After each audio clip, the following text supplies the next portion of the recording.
Hey guys, welcome back. I'm Hetty, and in today's video I'm going to be going over these Ecoline watercolour brush pens. Now, I'd never used these before or even seen them before. My husband actually found them and got me them for Christmas because he knew I was just having a big brush pen craze, so he just typed it in on Amazon, brush pen, literally that was it, and these came up, so he got them for me.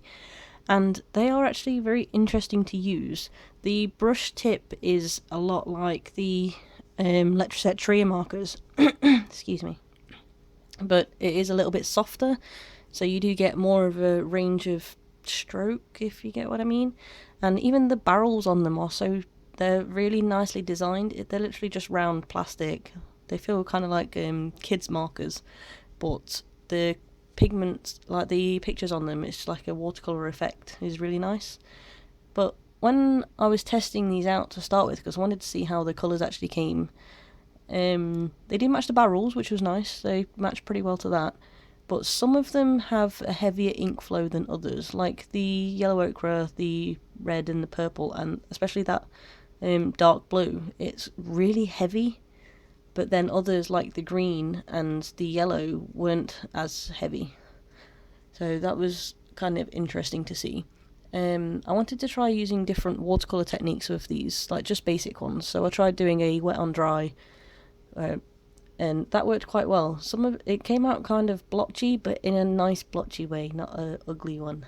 Because I find when I use normal watercolours, I don't like the blotchy look as much. I prefer it a little bit smoother. But with these, I think it looks better blotchy, which is a very I don't even know. But then I also tried the wet on wet technique to see how well they blended, and some of them definitely blended better than others. Like you can see the black blended fairly well, and the orange, that just blends loads. It's like the ink on that is just, it goes and goes and goes. But then the yellow ochre, the green and the red, you can see where it's not blended as well.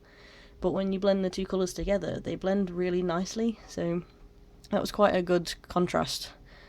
But yeah, it was definitely fun to try these, but for the piece, I wanted to make sure I used every single colour in the pack, which was probably a mistake because, well, it's not, because I really like how the piece turned out, but it was really hard to find a piece I wanted to do using all the colours.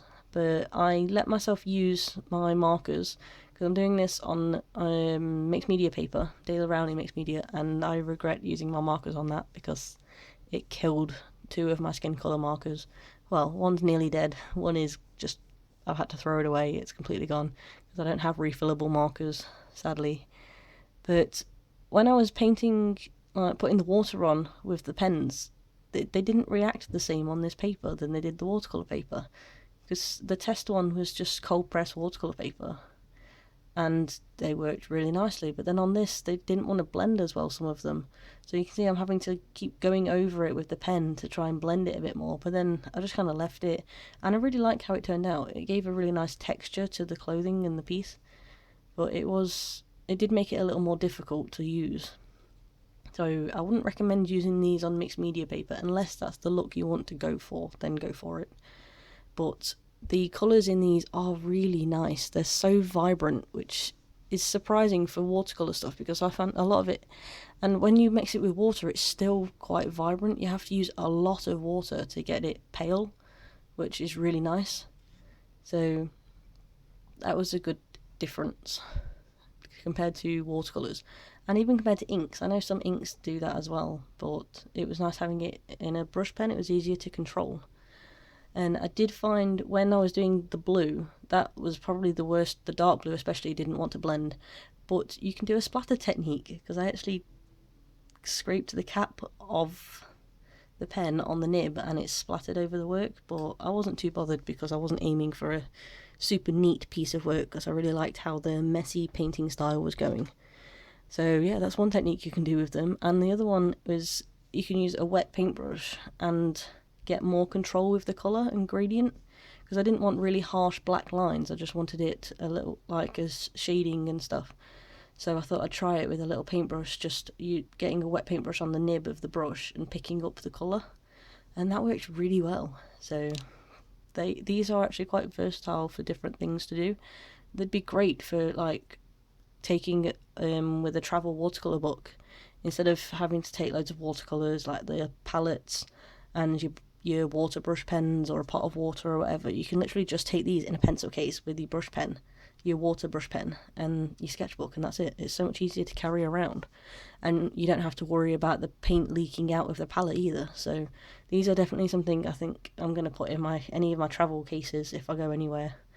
I have no holidays booked for this year, but if I do go anywhere, these might be something I'll definitely take because they're fun to use for quick little drawings. And I think my favourite colours out of this whole pack were the green and the pink. They look so nice together, and the green's so vibrant. I do like the blue, and I think my favourite part of this piece is the jeans.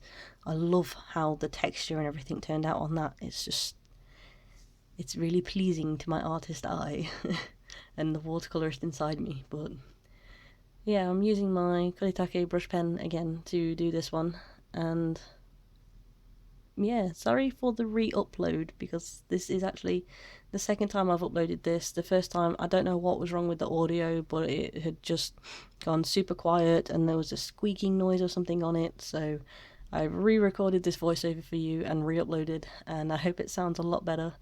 But anyway, the video is coming to an end now, so thank you for watching. Please like and subscribe, and I will see you in my next video. Bye!